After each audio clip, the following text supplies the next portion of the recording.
Nanti kata aja. Satu, dua, tiga. Assalamualaikum warahmatullahi wabarakatuh. Perkenalkan, nama saya Wiswardana. Saya mewakili rekan-rekan di sebelah saya, yaitu namanya Farel Fareji, dan di sebelahnya lagi Satya Nugraha. Di mana pada kali ini saya akan membawakan sebuah materi, yaitu hak kekayaan intelektual. Nah, di mana hak kekayaan intelektual ini itu banyak macam dan contohnya. Salah satunya yaitu ada hak paten, hak cipta, dan hak merek. Nah, di mana saya ingin menanyakan kepada saudara saya yang dimana sedikitlah menjelaskan tentang apa sih itu namanya hak cipta, hak paten, dan juga hak merek. Dimana saudara saya Farel Fareji bisa menjelaskan sedikit apa itu hak cipta. Jadi hak cipta itu adalah hak eksklusif pencipta terhadap suatu ciptaan yang diwujudkan dalam bentuk nyata. Hak ini berlaku bagi ciptaan yang sudah maupun belum diterbitkan. Dengan kata lain, setelah pencipta membuat ciptaannya, hak cipta akan didapatkannya secara otomatis. Pencipta tidak perlu mendaftarkannya ke lembaga apapun. Hak yang satu ini diatur dalam Undang-Undang Nomor 28 Tahun 2014 tentang hak cipta. Terdapat dua jenis hak dalam hak cipta, yakni hak moral dan hak ekonomi. Hak moral melekat pada pencipta dan berlaku permanen, sementara itu hak ekonomi dapat dialihkan dan masa berlakunya berbeda tergantung jenis ciptaan itu sendiri. Jadi itu yang saya ketahui tentang hak cipta. Nah, selanjutnya tadi tuh sudah berikut penjelasan dari hak cipta nih. Nah, selanjutnya ada yaitu namanya hak paten. Nah, apa sih itu hak paten itu? Kalian kan penasaran. Nah, ini bisa dijelaskan sedikit oleh saudara saya yang bernama Satya Nugraha. Silakan. Oke, terima kasih Bang Wisnu. Jadi hak paten adalah hak eksklusif atas hasil inventor atas hasil invensinya di bidang teknologi. Hal ini tertuang dalam Undang-Undang Nomor 13 Tahun 2016 tentang paten. Jadi dengan adanya hak paten, temuan penemu sudah resmi diakui. Ada dua ruang lingkup perlindungan paten, yaitu paten dan paten sederhana. Paten diberikan untuk invensi yang baru, mengandung langkah inventif, dan dapat diterapkan dalam industri. Sementara itu, paten sederhana diberikan untuk setiap invensi baru, pengembangan dari produk atau proses yang ada, dan dapat diterapkan dalam industri. Nah, jadi hak cipta sama hak paten ini udah berdua kita jelaskan kan. Jadi saya mau bertanya lagi sama Wisnu tentang hak merek kan. Hak merek kan Anda yang tahu. Jadi apa sih yang Anda ketahui tentang hak merek ini? Baik, saya di sini akan menjelaskan apa itu hak merek. Nah, di mana hak merek ini adalah hak eksklusif yang diberikan kepada pemilik merek yang terdaftar untuk jangka waktu tertentu. Dengan adanya hak ini, pemilik merek bisa menggunakan sendiri merek tersebut atau memberikan izin kepada pihak lain atau menggunakannya. Nah, namun apa sih definisi merek itu sendiri? Menurut Undang-Undang tahun 2016 nomor 20 tentang merek dan indikasi geografis, yang hak merek adalah tanda yang dapat ditampilkan secara grafis berupa gambar, logo, nama, kata, huruf, maupun angka dalam bentuk 2 dimensi ataupun 3 dimensi, suara atau hologram. Tanda tersebut digunakan untuk membedakan satu merek dengan merek lainnya. Nah, itu adalah dimana penjelasan dari apa itu namanya hak merek.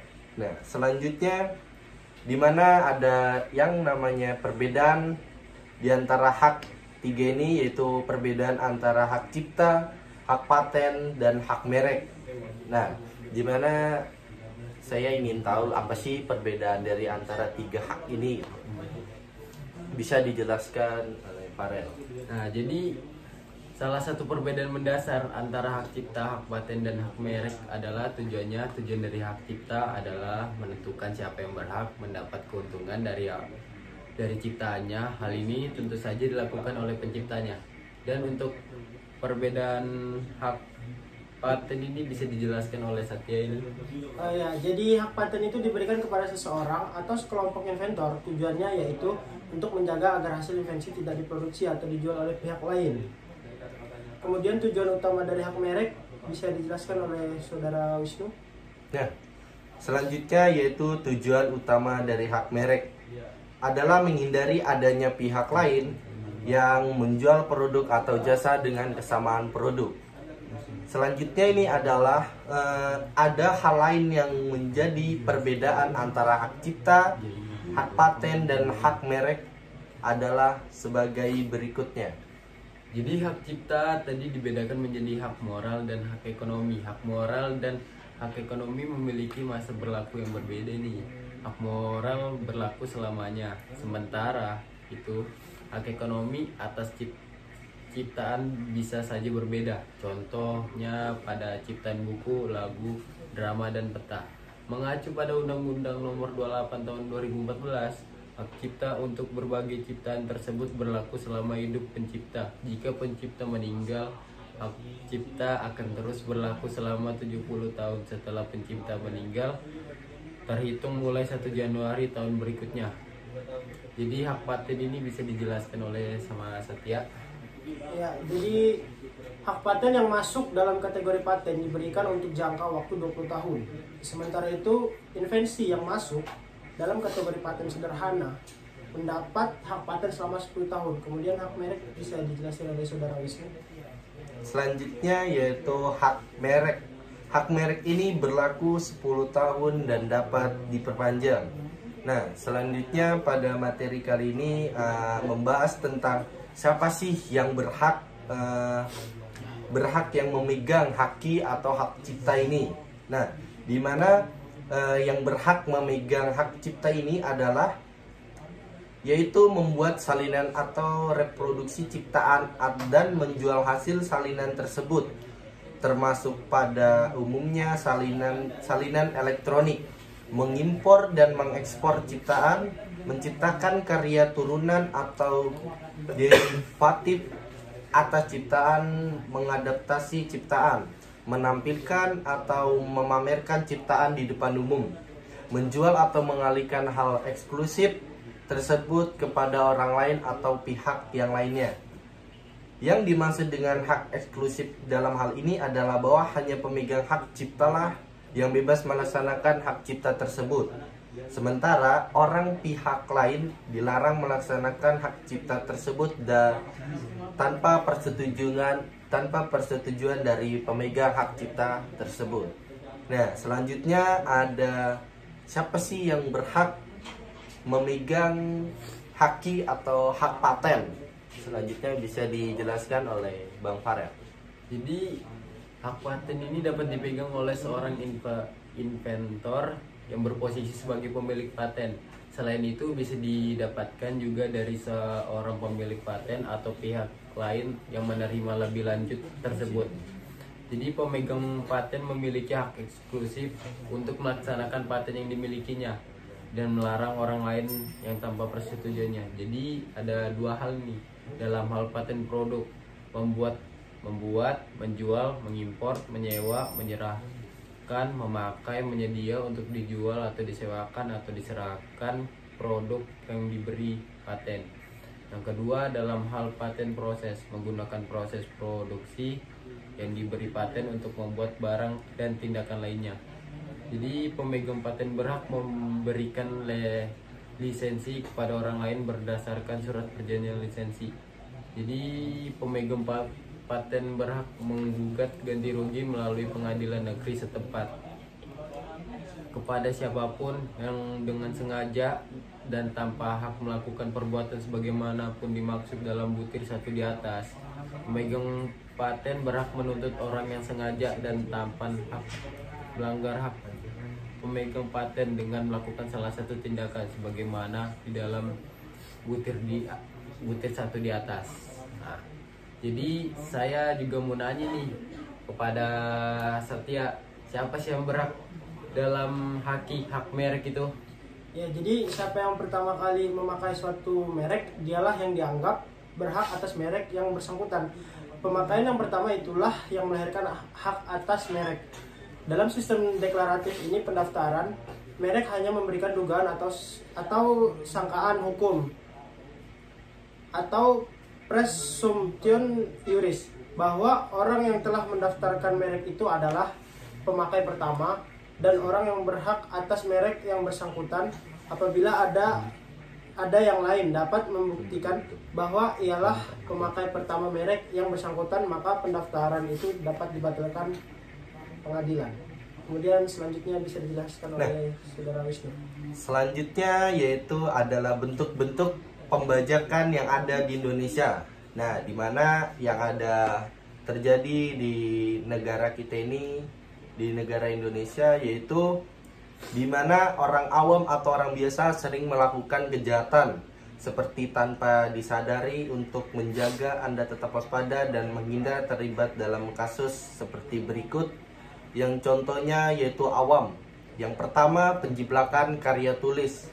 Banyak sudah menjiplak dari buku-buku yang sudah ada. Jadi istilahnya itu copy paste, mendobelkan dari awal buku aslinya tersebut.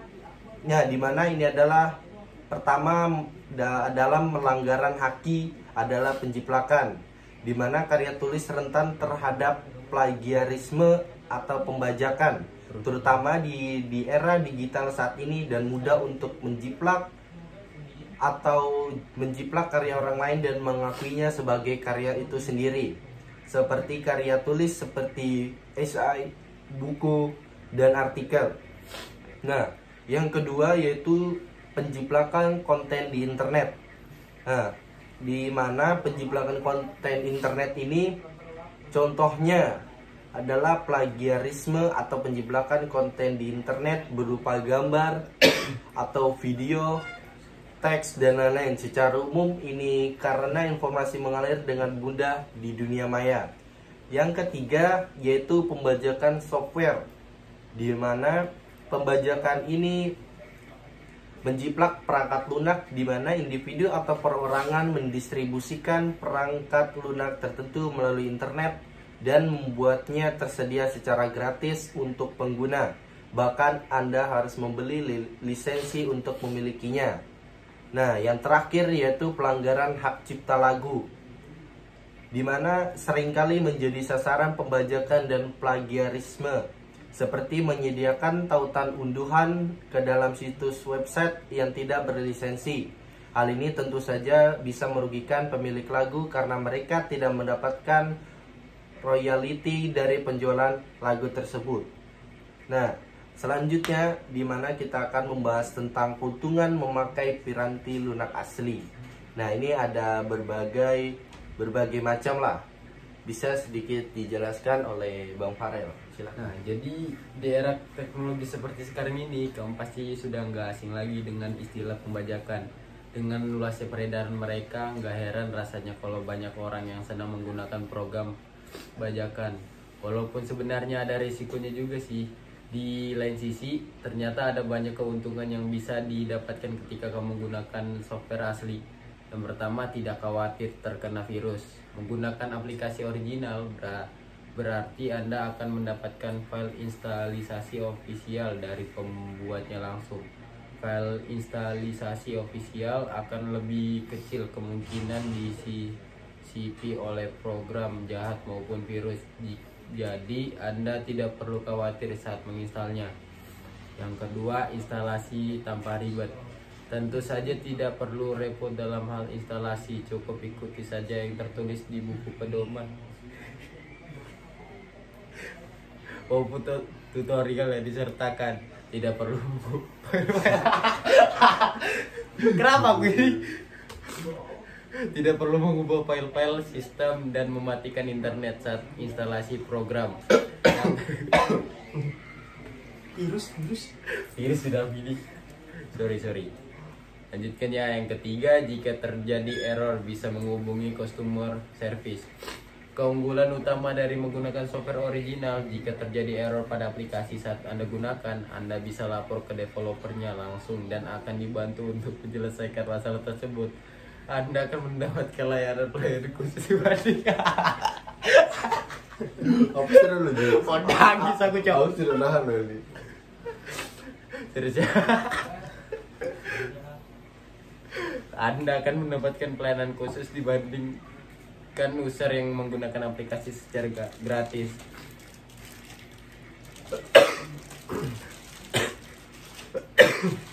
Yang selanjutnya selalu bisa diupdate celah keamanan. Apa satu kan?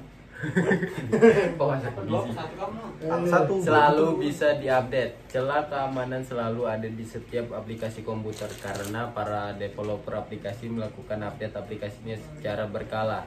Selain karena masalah keamanan, update juga menambah kestabilan aplikasi di sistem yang lama maupun sistem yang baru.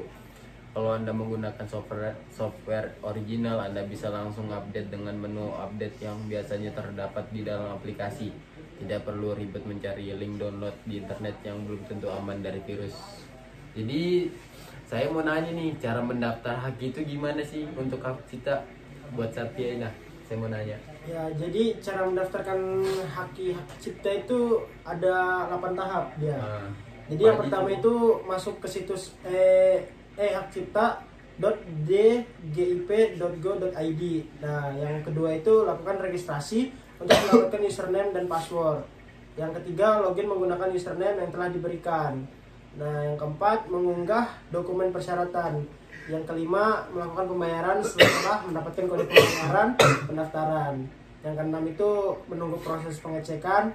Dan yang ketujuh, approve atau pendaftaran pencatatan ciptaan yang telah disetujui. Dan yang terakhir adalah sertifikat dapat diunduh dan cetak sendiri oleh pemohon. Kemudian hak paten bisa dijelaskan oleh Bang Wisnu.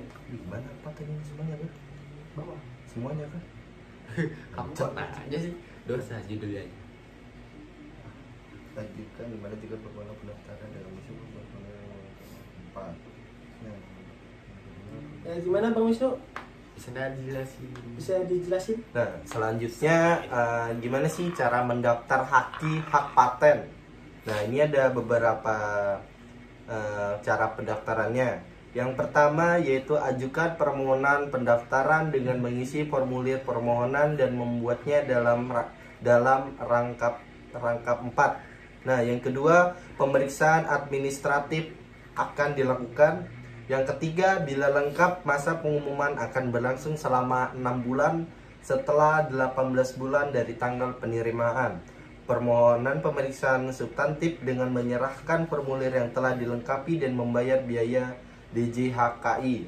Nah, yang kelima, dalam waktu paling lambat 36 bulan sejak permohonan pemeriksaan substantif diajukan, pemeriksaan paten harus memutuskan apakah akan menolak atau memberi paten. Jika ditolak, pemohon paten dapat mengajukan banding. Namun jika permohonan paten diterima, maka DJHKI akan mengeluarkan sertifikat hak paten. Nah, ada juga pendaftaran permohonan paten online. Nah, di mana dalam situs resmi Direktorat Jenderal Kekayaan Intelektual ini dijelaskan bahwa pengajuan permohonan pendaftaran paten baru juga dapat dilakukan secara online, yaitu prosedur sebagai berikut. Yang pertama, yaitu registrasi akun di paten.dgip.go.id. Yang kedua, pilih buat permohonan baru. Yang ketiga, unggah data pendukung yang dibutuhkan antara lain. Ya, itu. Yang keempat, isi seluruh formulir yang tersedia. Yang kelima, lakukan pembayaran dengan klik pemesanan kode billing paten. Yang keenam, lakukan pembayaran dengan klik pemesanan kode billing substantif. Yang ketujuh, pastikan semua terisi dengan benar lalu klik selesai. Dan yang terakhir, permohonan akan diproses. Nah, selanjutnya gimana sih cara pendaftar hak dari hak merek itu tersendiri? Bisa dijelaskan oleh Bung Faret. Jadi hak merek itu yang pertama ya, mengajukan permohonan kepada Ditjen KI dengan melengkapi persyaratan yang diminta. Yang kedua, setelah permohonan diajukan, Ditjen KI melakukan pemeriksaan terhadap kelengkapan persyaratan merek. Jika ada persyaratan yang belum lengkap, kepada pemohon diminta untuk segera dilengkapi dalam waktu paling lama 2 bulan terhitung sejak tanggal pengiriman pemberitahuan tersebut. Yang ketiga, dalam waktu paling lama 30 hari terhitung sejak tanggal penerimaan kelengkapan persyaratan dilakukan. Pemeriksaan substantif dalam waktu paling lama 9 bulan. Yang keempat, dalam waktu 30 hari terhitung sejak tanggal penerimaan surat pemberitahuan pemeriksa substantif. Pemohon atau kuasanya dapat menyampaikan tanggapannya dengan menyebutkan alasan. Jika pemohon atau kuasanya tidak menyampaikan keberatan, tanggapan Ditjen Haki menetapkan keputusan tentang penolakan permohonan tersebut. Yang kelima, jika pemohon atau kuasanya menyampaikan keberatan atau tanggapan dan pemeriksa melaporkan bahwa tanggapan tersebut dapat diterima, permohonan itu diumumkan dalam berita resmi merek dalam waktu paling lama 10 hari sejak permohonan disetujui. Jika pemeriksa melaporkan sebaliknya, maka permohonan dinyatakan ditolak. Yang berikutnya, terhadap permohonan yang diterima, Ditjen KI menerbitkan sertifikat merek kepada pemohon atau kuasanya dalam waktu paling lama 30 hari terhitung sejak tanggal berakhirnya jangka waktu pengumuman. Yang terakhir, dapat diajukan permohonan banding, dapat komisi banding apabila permintaan pendaftaran merek ditolak oleh Ditjen KI berdasarkan alasan yang bersifat substantif. Jadi itu aja sih yang saya bisa jelaskan. Nah, dimana dari penjelasan kita bertiga yaitu tentang hak kekayaan intelektual yang ada 3, yaitu hak paten, hak cipta, dan hak merek, itu sudah dipaparkan dengan jelas mulai dari pengertian, perbedaannya, terus siapa sih yang berhak antara pemegang hak cipta, hak paten, dan hak merek ini, dan juga bentuk-bentuk pembajakan juga yang ada di Indonesia ini dan keuntungannya. Terus juga terakhir yaitu cara mendaftar hakinya itu bagaimana, itu sudah dijelaskan dengan cukup jelas dari kita bertiga. Nah, sekian dari penjelasan dari kelompok kita tentang hak kekayaan intelektual ini. Apabila terjadi kesalahan maupun perkataan, wabillahi taufiq wal hidayah. Wassalamualaikum warahmatullahi wabarakatuh.